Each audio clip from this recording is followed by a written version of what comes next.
everybody, Dan Illman and Mike Beer, the DRF race of the day for Thursday, August the 10th, race number 7 at Saratoga. It's a first level allowance with a $62,500 optional claimer. We're going a mile and an eighth on the melon turf for 3-year-old fillies. Before we take a look at the field for race number 7 at the Spa, check out those DRF Time Form US past performances. Breakthrough PPs just got better. Speed ratings, pace ratings, trainer stats, bias information, lots more. DRF.com/TFUS101. Here's the field for our Thursday race of the day. Please scan or click the QR code for race of the day access on mobile. Mike, we're hoping Mother Nature cooperates. We're hoping that the Saratoga turf course recovers enough that this race will be contested on the weeds. Yeah, that is the hope right now, Dan. I can't say that I have a ton of confidence that we're going to be on the turf early this week at Saratoga. But if we are, man, you kind of look at a race like this and you hope that you are. This is a wide open race. If not, the 1A virtual reality will be a strong contender because she is entered main track only for trainer Chad Brown. Let's start things off with the number 1. That's Idea Generation. She'll be breaking from post position 6 in here for Chad Brown and Flavian Pratt. And Idea Generation ran just fine last time out, finishing second in her first start off of a lengthy layoff. I thought all in all, the trip was pretty good. She basically saved ground every step around there, eased out into the stretch. Pretty game to get second. I think she can move forward with that race under her girth.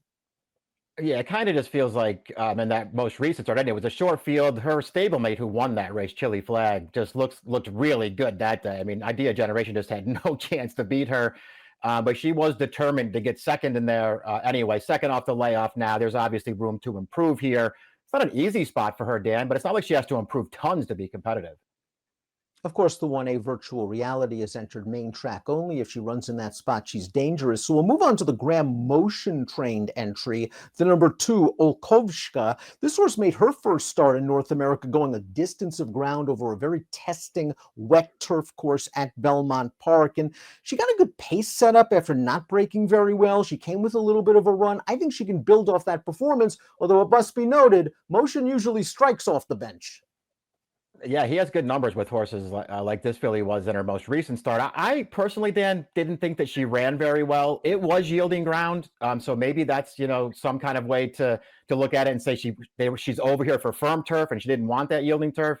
That's probably not going to work to her advantage on Thursday anyway if this race does stay on the grass.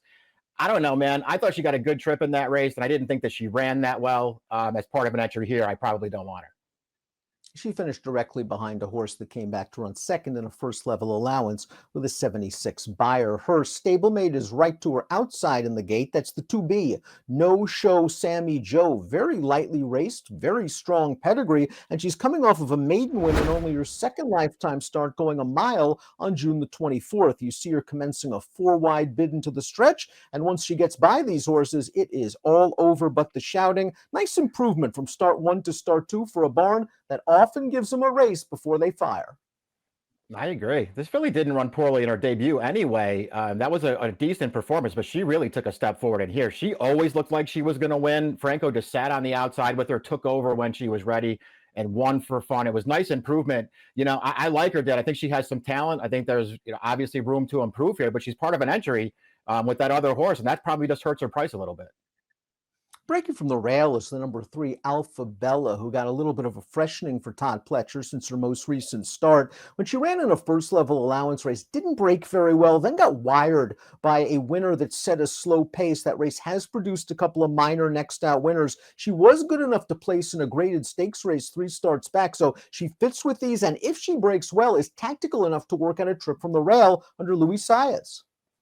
I agree with all that stuff. I think she can get the right trip in this race. We'll see if she's ready to rebound here after a little bit of a layoff. I know she got wired last time. I still didn't think that she ran that well in that race. Her first 3 turf starts, though, a couple of grade 3 places included in there. Thought she ran pretty well in all of those races, Dan. So maybe a little bit of a freshening, a good inside post here. She can fall into a trip from the rail. Maybe she can rebound here at a fair price. I'm a fan of the 4 Stephanie's Charmer. I was earlier this year when she earned a couple of stakes placings, but it just doesn't seem like she's improved much from the winter to this point. Her most recent start's just an utter throwout. It was an off-turf race, but she's kind of settled at that low to mid-70s buyer plateau. And after 13 lifetime starts, I'm not sure how much more improvement's left. Yeah, I look at it the same way you did. I mean, she ran some nice races earlier this year, and it made it feel like she had a chance to have a pretty good 3-year-old campaign, and for whatever reason, it just hasn't happened. Her recent form is not good. The number 5 is My Lion, and she's the total X factor in this race, making her first start in North America after campaigning in England. She's now with Brendan Walsh, Tyler Gaffalione. These are high percentage connections. She comes out of a little handicap at Newmarket last time out, a race that produced one next out winner. I guess the most notable thing about her is she has shown speed overseas. How that translates here is a different story. Yeah, that is a good point. Though she's lightly raced too, so another one of those fillies shipping over here. You think there could be some development and maybe some quick development from her. We'll see how it all plays out. I mean, she's another one. I liked her first couple of starts. The win second time out was a nice performance, I thought.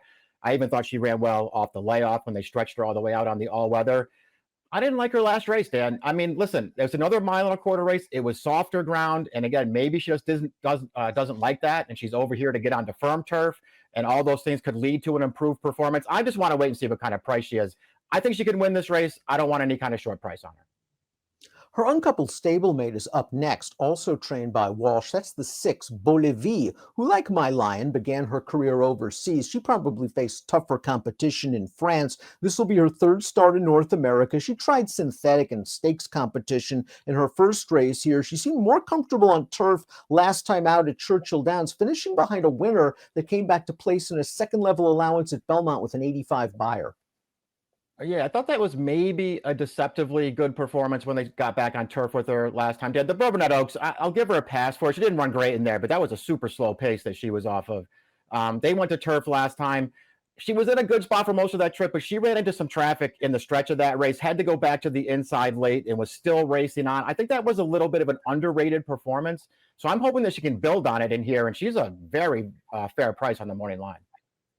The 7 Beautiful Navigator, I think, has a bit of a sleeper's chance in here at 15-1 for Kenny McPeak and Julien Leparoux. All 3 turf starts, I think, have been good, including her stakes placing at the Fairgrounds 2 starts back, where she settled at the rear of the field behind a moderate pace and came with a good run. Now, her most recent start, the Appalachian, I'm just going to throw that out. Some horses just don't like Keeneland, A. B, it was a wet turf course. C, she was probably in too tough at 40-1.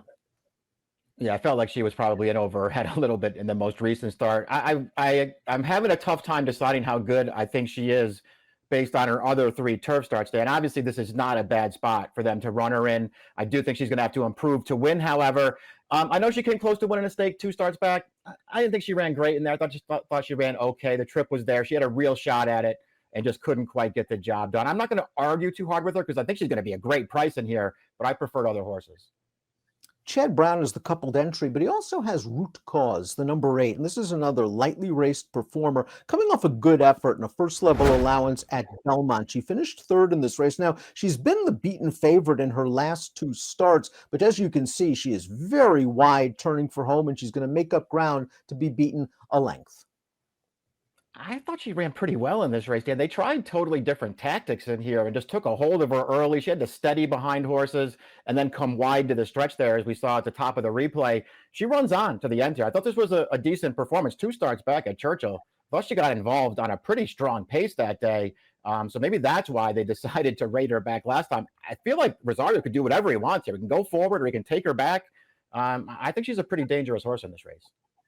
The number 9, Quarrel, repeats the dirt-to-turf move that resulted in her maiden victory at Aqueduct last fall, and she was going sprint to route that day. I think 1.125 miles is pushing it a bit, but I wouldn't be surprised if she shows good speed under Javier Castellano.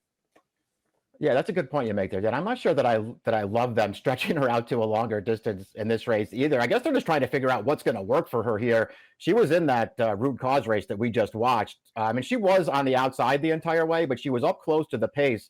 And I think she was in a pretty good spot in the stretch, and she just wasn't quite good enough. She's got 1 win on turf at the end of last year. She got a perfect trip in that race. Her other races don't do a lot for me.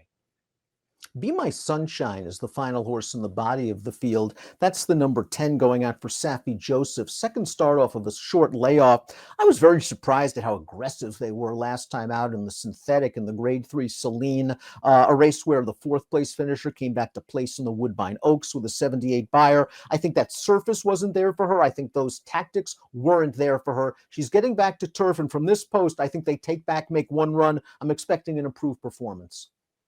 Yeah, I'm with you on that. I think she's going to run better in here too. I wish she had a better post in this race though, because she is going to have to work out a trip. So we'll see if they're going to be able to do that. If Lezcano can work out a trip for her, I think she can be there at the end.